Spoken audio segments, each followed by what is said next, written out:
January 1st. A short printed or written diagonal line separating characters. Elizabeth stood outside the warehouse, her eyes scanning the nondescript building with uncertainty. There was no sign, no address to indicate she was in the right place. What was once a quiet area with modest homes and mom and pop shops, Cesar Chavez Street had evolved into a vibrant tapestry of modernity and tradition. New cafes with minimalist decor and organic menus sat comfortably next to decade-old taco joints whose walls echoed with stories. The transformation was striking. The east side of Cesar Chavez had once been a corridor of dilapidated buildings and empty lots, now replaced with sleek apartment complexes and trendy retail spaces. Art galleries had sprung up throughout East Austin, becoming a cornerstone of the area's cultural renaissance. These galleries often housed and refurbished warehouses and industrial spaces, showcased a mix of contemporary art, local talent, and avant-garde installations. The galleries were not just places to view art, but community hubs where artists and art lovers gathered to share ideas and inspiration. The building she faced was not inspirational. She hesitated, feeling a twinge of doubt. The warehouse facade was dull, weathered gray, with rust creeping up the metal sidings and grime streaking the windows. The lack of signage made her uneasy. She liked things to be clear and well marked. Very well marked. This was not the case. She glanced down at the slip of paper in her hand, rereading the address for the upteenth time, hoping for some reassurance. The pavement under her feet was cracked, weeds pushing through the gaps, a testament to the building's neglect. Her eyes darted to the single heavy door. Was this really where she was supposed to be? She asked herself. Her head throbbed slightly, a lingering reminder of the wild New Year's Eve party the night before she had attended in the Onion District. The celebrations had been a blur of lights and music and laughter, and she had indulged more than she should have. Now the consequences of that night weighed heavily on her, adding to her current predicament. Ow, she thought, or felt. She took a deep breath, trying to steady herself. "Steady, Elizabeth," she murmured to herself. She felt the dull ache behind her eyes grow, a constant reminder of the champagne she had downed with reckless abandon. But it did feel good, and it tasted just as good as well. She fished a mint out of her purse, hoping to mask the taste of regret lingering in her mouth. Sealing her resolve, she stepped forward and knocked on the door, the sound echoing in the stillness of the morning. She immediately remembered the note she had tucked away in her purse. With a sigh, she pulled it out and smoothed the crumpled paper, reading the instructions once more. Do not knock. Enter the premises directly. Huh. Well, that was odd. The directives were bold and underlined as if to emphasize its importance. Elizabeth rolled her eyes. Who doesn't knock before entering someone's place? It seemed rude, invasive even. People knock. It's what civilized humans do, she thought. She tried the handle, gave it a jiggle, and found it unlocked. Tentatively, she pushed the door open and stepped inside. And she was greeted by the musty scent of old wood and dust, a stark contrast to the fresh morning air outside. The dim light filtered through the grimy windows did little to illuminate the space. She stood there for a moment, her eyes adjusting to the gloom. She glanced at the note again. Proceed to the area indicated by the red cloth. Do not mention your name. Well, she took another deep breath, trying to shake off the lingering headache and the uncertainty gnawing at her. She spotted the red cloth draped over a chair in the corner. That must be the spot, she thought. The absurdity of the whole situation was not lost on her, but she pushed it aside. She had a job to do. Hello? Hello? Hi. Hi, I'm Elizabeth, she said with a wave of her hand, and then gradually lowering it. She felt a little embarrassed. She could see someone, at least she thought it was someone in the darkness, but it wasn't too sure. They weren't moving, and yes, at least yes, it is someone. Elizabeth from, but they, or he. Was it a he? Was it? He just stood there. Was she supposed to wait? Or Elizabeth, I'm. The agency said I was to walk in, and yes, she could definitely see someone. Her eyes were adjusting to the dark now. I hope this is the right place. I was once in Bilbao, Spain, went to a restaurant. Have you ever been to Bilbao? Sorry, I didn't mean to ask. They said no questions, right? I remember. Absolutely. Follow the instructions. Yes. For me not to ask questions. But I wasn't really asking a question. I was just trying to make sure I was in the right place. And this is fucked up, she thought. And by the looks of it, yes, this is the right place. Red cloth, too, right over there. And your place it's very nice. Nice place. If you're blind, she thought. No, it was most definitely not a nice place. It isn't. It is a sprawling, cluttered mess of crap in a space filled with more crap. Canvases, easels, and the scent of oil paint. And what the hell is that smell? Is that a dead raccoon? Oh my God! I gotta get out of here, she thought. Plenty of room to run away if she had to. Place was big, and it didn't look like he was really the chaser, even if he wanted to. The large, grimy windows lit in a dull, diffused light. She could escape in the shadows. The atmosphere was more chaotic than inspiring, a testament for the need of minute maids. The man, at least she thought he was the man. I just wanted to make sure it was you, she said. He did not respond with words or gestures. Instead, he motioned towards a chair on the cloth set up near a large easel with a shake of his shoulder or elbow. She couldn't quite tell. No, that's not his hand, indicating that she should sit. You want me to sit, he said. She said. Is that where? Sure. Okay. Elizabeth moved gracefully, shedding her coat and placing it neatly over a nearby chair, but not before inspecting whatever those flaky specks were on the chair. Looks like glitter. Did you have a party here last night? Must have been awesome, she smirked. This is cozy, she remarked as she sat down, her voice dripping with sarcasm. Really has that starving artist vibe. I guess you're aiming for the before picture in a renovation ad?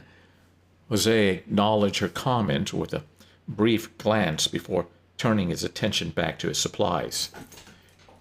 He stared at the paints, his hands reaching out slowly. Then Beginning to shake, he dropped them back to his side. She stared at him. What the hell have I gotten myself into? She asked herself. Earlier that morning, Elizabeth had been thinking about how monotonous her day at the law firm would be. She sat at her small kitchen table, savoring her morning coffee. The aroma of freshly brewed beans filled the cozy apartment, mingling with the faint scent of lavender from the bouquet on the windowsill. She took a sip of her coffee, enjoying the rich, bitter taste. Elizabeth was 42, with dark, wavy hair that cascaded past her shoulders. Her cheeks were a deep, thoughtful, her eyes were a deep, thoughtful blue, often sparkling with curiosity and intelligence. Her high cheekbones and a well-defined jawline gave her an air of confidence. Today, she wore a simple yet elegant outfit, a fitted blouse and comfortable jeans, perfect for the day ahead. As she scrolled through her phone, catching up on the latest news, the chime on her phone interrupted her. Seeing the caller ID, she recognized it was from her modeling agency. Hello, is this Elizabeth? Hello. Yes, this is Elizabeth. Hi, Elizabeth, it's Rachel from the agency. I have a new assignment for you. Rachel's voice was presumptuous and just a bit pompous. It's a bit different from your usual gigs. Jose Lopez needs a model for a series he's working on. Are you available? Elizabeth's interest was piqued. She had heard of Jose Lopez. I thought he was dead, she said, her curiosity growing. No. He's very much alive, Rachel replied, her tone light but firm. When does he need me? Elizabeth asked. Well, as soon as possible, my dear, as soon as possible. It's a monthly commitment, just a few hours here and there each session. Elizabeth took a moment to consider. A regular gig was appealing. Break the monotony of the law office job. Yes, I'm interested. When and where?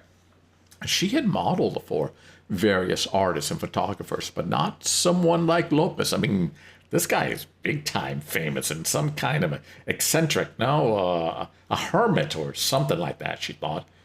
And the pay is good. The pay is really good. After finishing her coffee, Elizabeth stood and stretched, and taking a moment to appreciate the calm of the morning. She glanced at her reflection in the small mirror by the bed, by the door. Smoothing her hair and straightening her blouse, satisfied, she grabbed her coat and stepped out into the crisp morning air. The pay was not enough. This guy is a nut, she thought, but too late to back out now. She remembered Rachel's instructions. They gave me this list of things to talk about. She began unfolding a piece of paper. I was told not to ask questions. Do not ask questions. And I was to leave if you left the room. She paused, looking at Jose for any sign or reaction, secretly hoping he would leave the room. No such luck. He just stood there, silent. They also said I was supposed to read this note out loud. The list, I mean. She took a deep breath.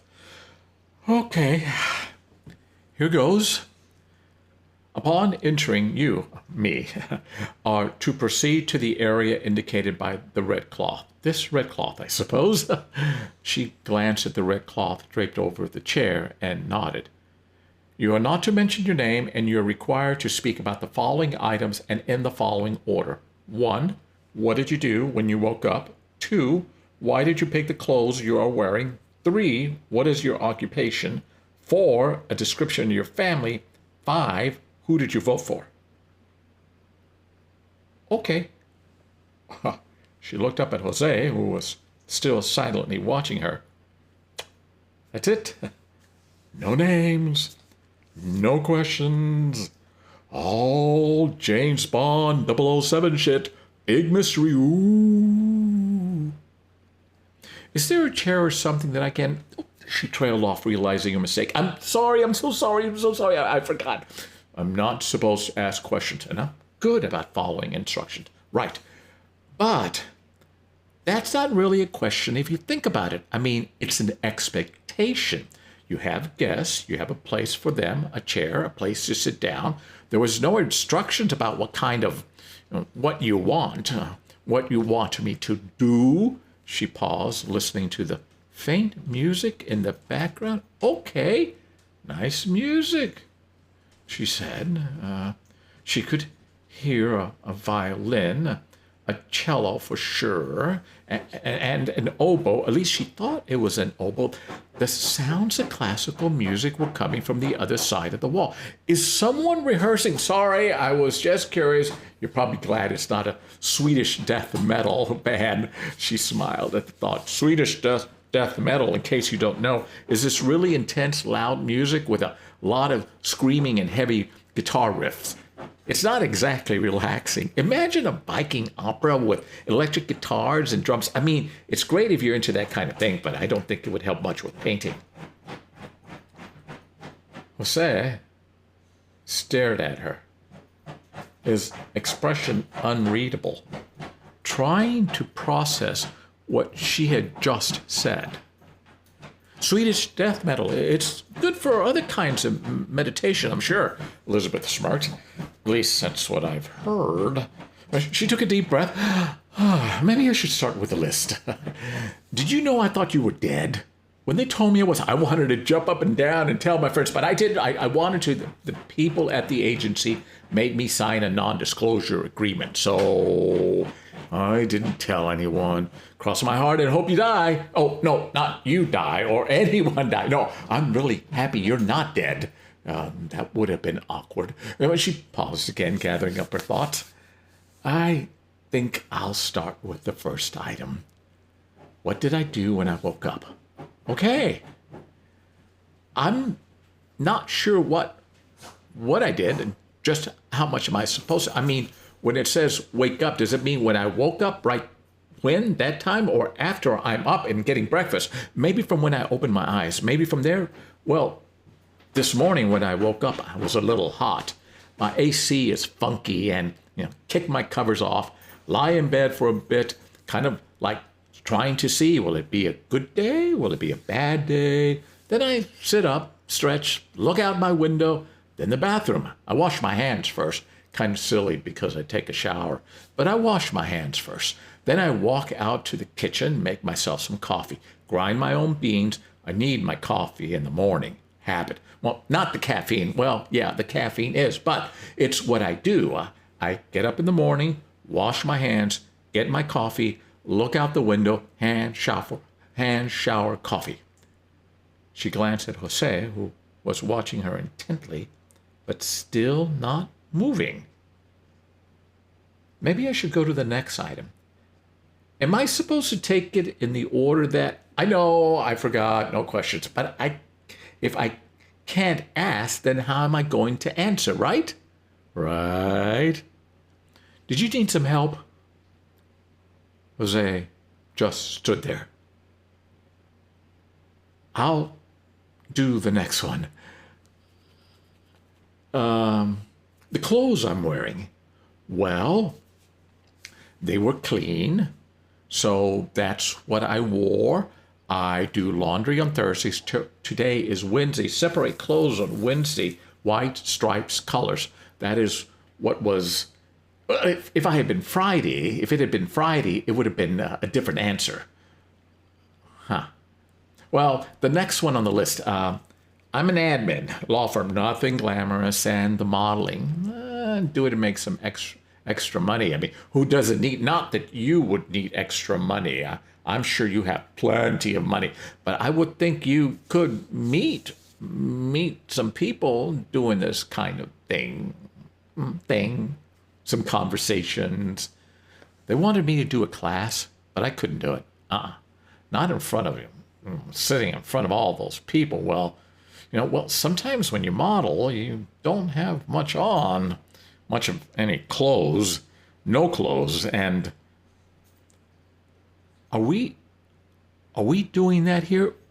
the no clothes thing, not that it would bother me. I'm okay with it. Just would like to, like to prepare so I can, No, I think this is better.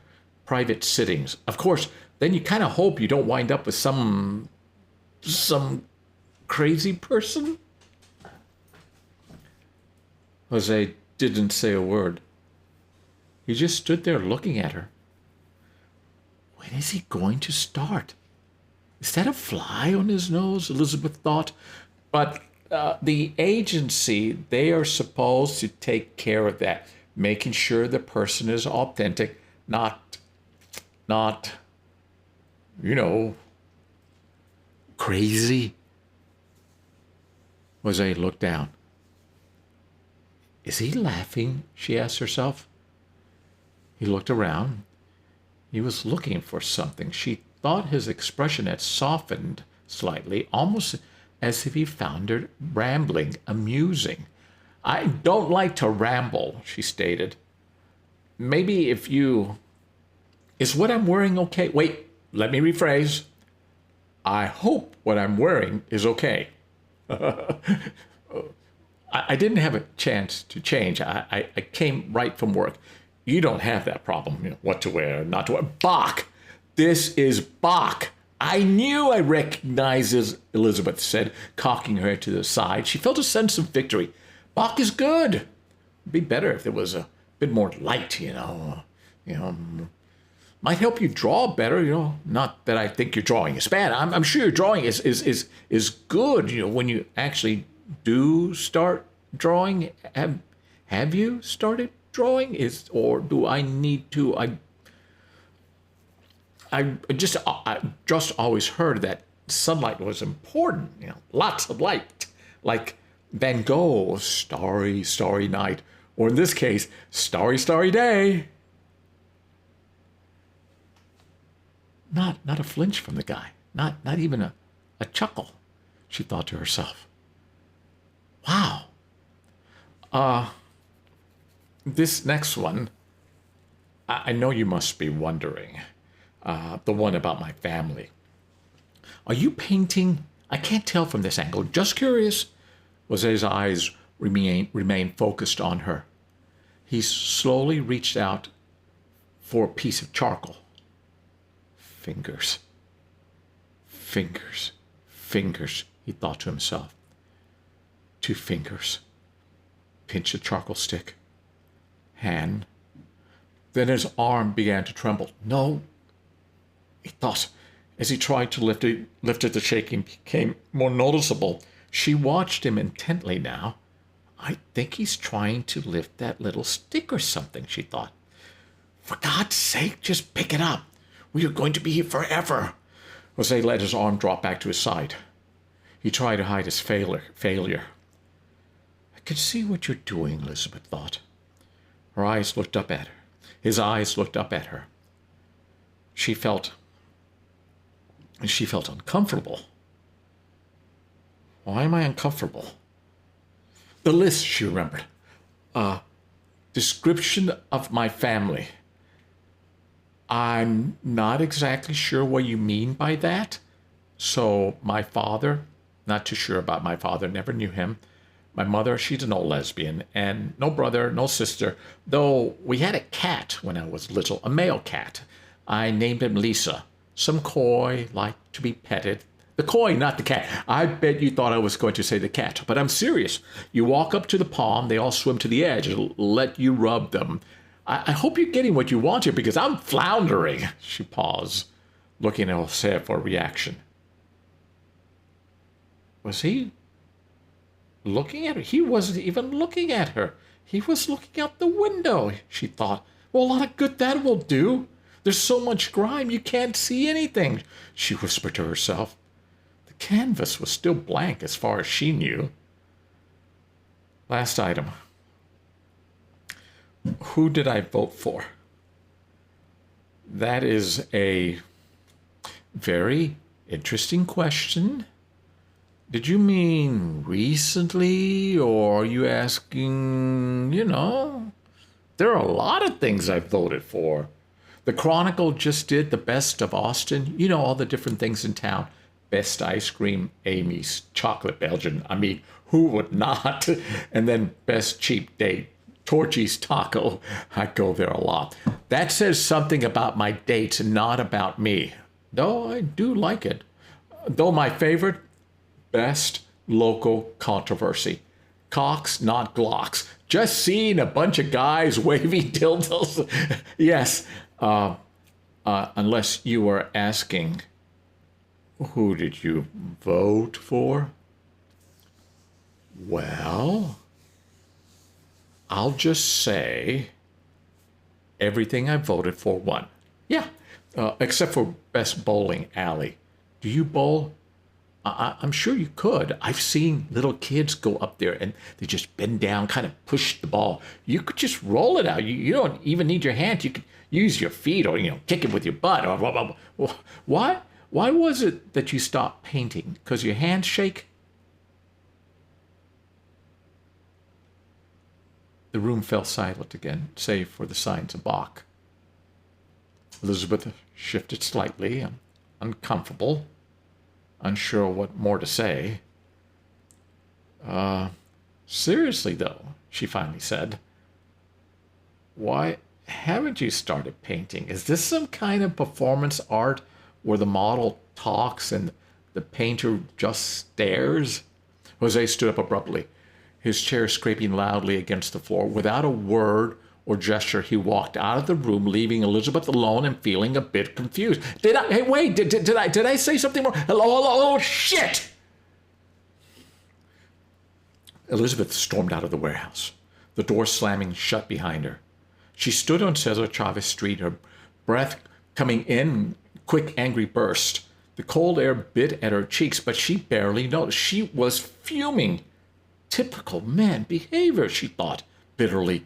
I don't appreciate this, she yelled. She started walking towards the bus stop, her heels clicking sharply against the pavement. How could he just walk off like that? Without a word. It reminded her of Michael, her boyfriend.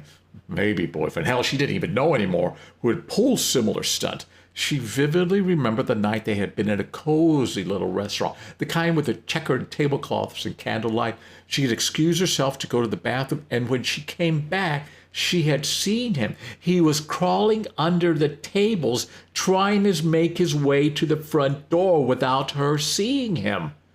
The image of him on his hands and knees, slinking away like a coward, still made her blood boil. The memory made her walk faster, her anger propelling her forward. She could still hear the clinking of silverware and the hushed murmurs of the other diners as they watched the scene unfold. She had felt a mix of humiliation and fury, and now, standing on this street, she felt a similar sting. Jose's abrupt departure had triggered those old wounds, bringing them to the surface again. As she reached the bus stop, she glanced up and down the street, her eyes scanning for the familiar shape of the bus. The waiting area was empty. She wrapped her coat tighter around her. Did I say something wrong? Hello? What are you doing? Hey, shit! She muttered under her breath, her voice breaking the silence. She replayed the scene in the studio. They had just been talking. She had been followed the instructions. She always follows the instructions. She followed the instructions to the letter. Hadn't she? Yes, she had. To the letter. Yet something, I had no idea what, had pushed him to leave, and now she was left grappling with that aftermath. Well, that's his aftermath. He's the one that should be grappling, not me. The bus finally appeared in the distance. She took a deep breath and focused on the route again. She knew the transfers by heart, and the familiar process began to calm her down. First, she would take this bus to 6th and Congress. From there, she would transfer the 29th and head towards Guadalupe.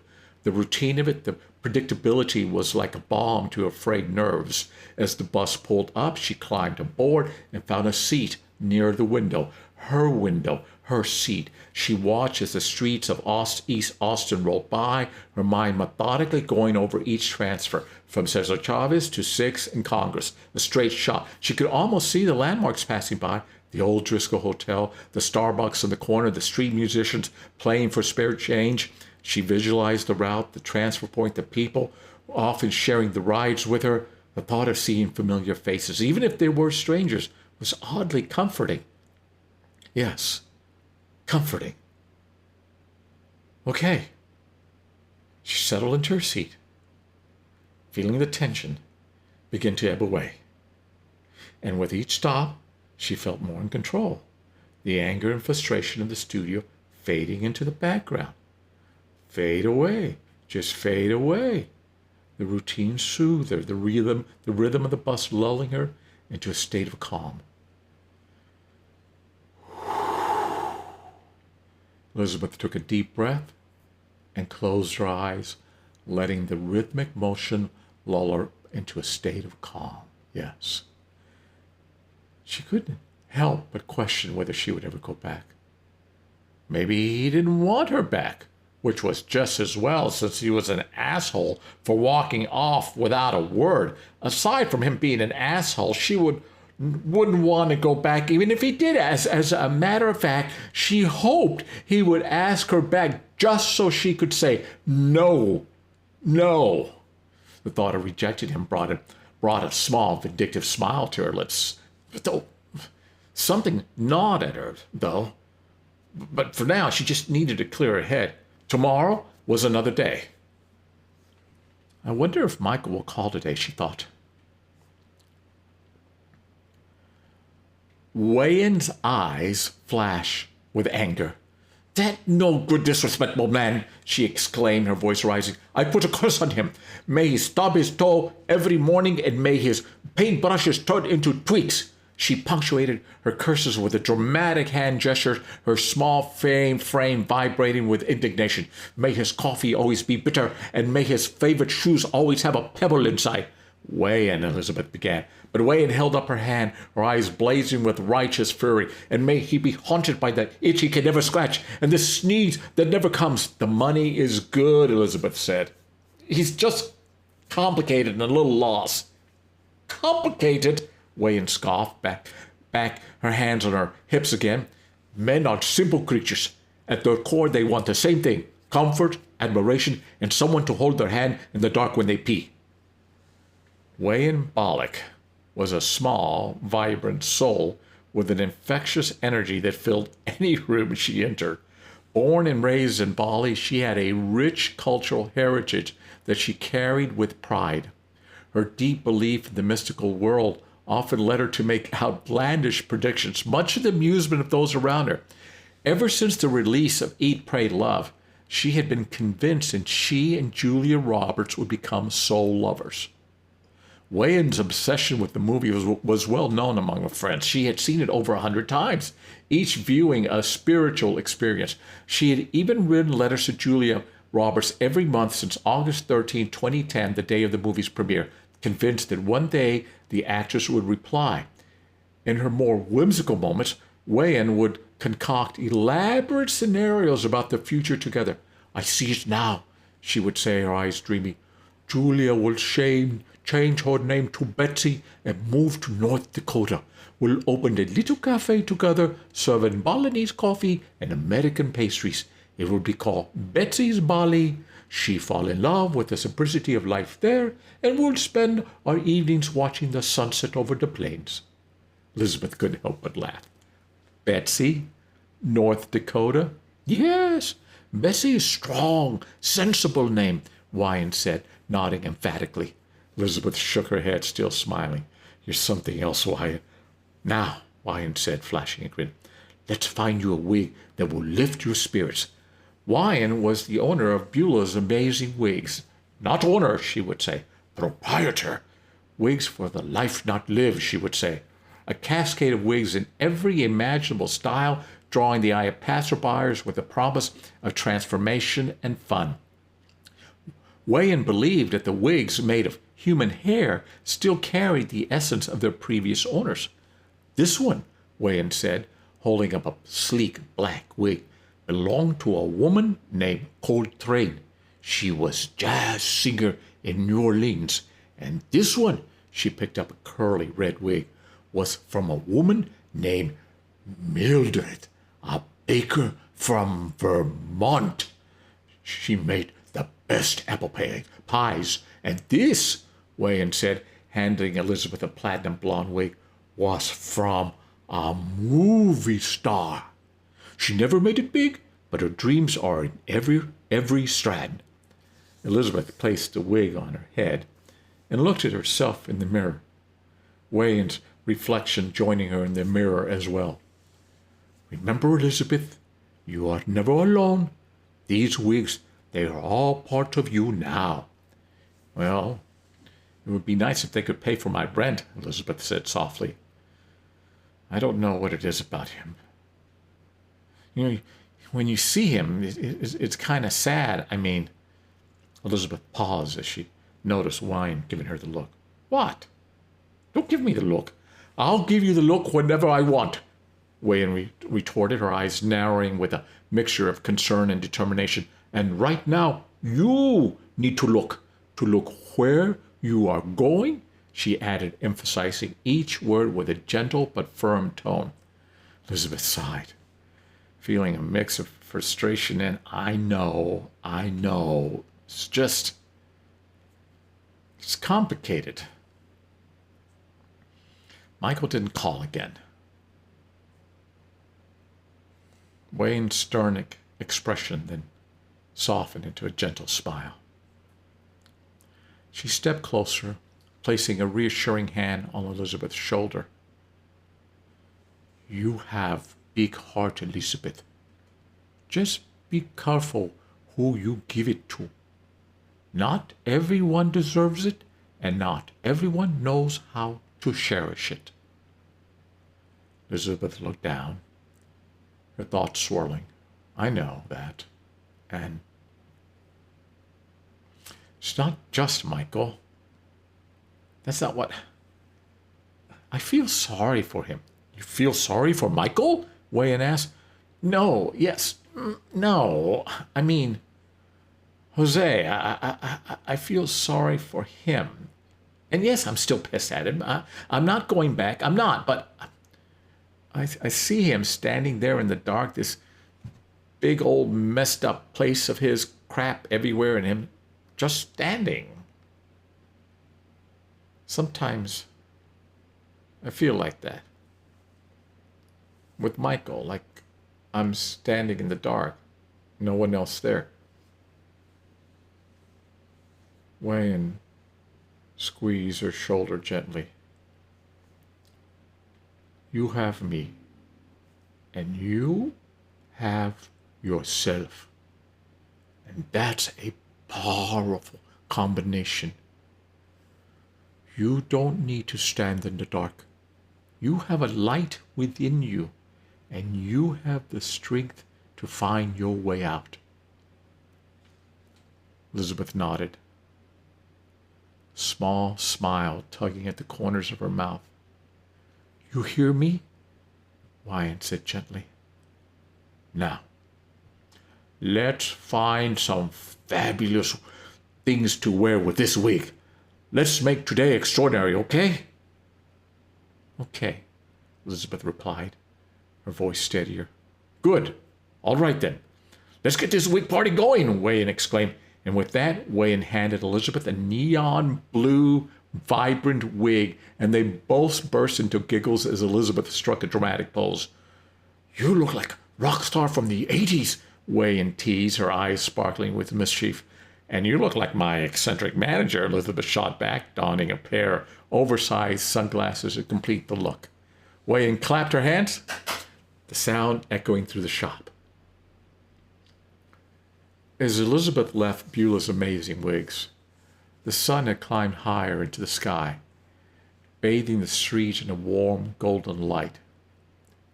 She knew what she was going to do. Kind of.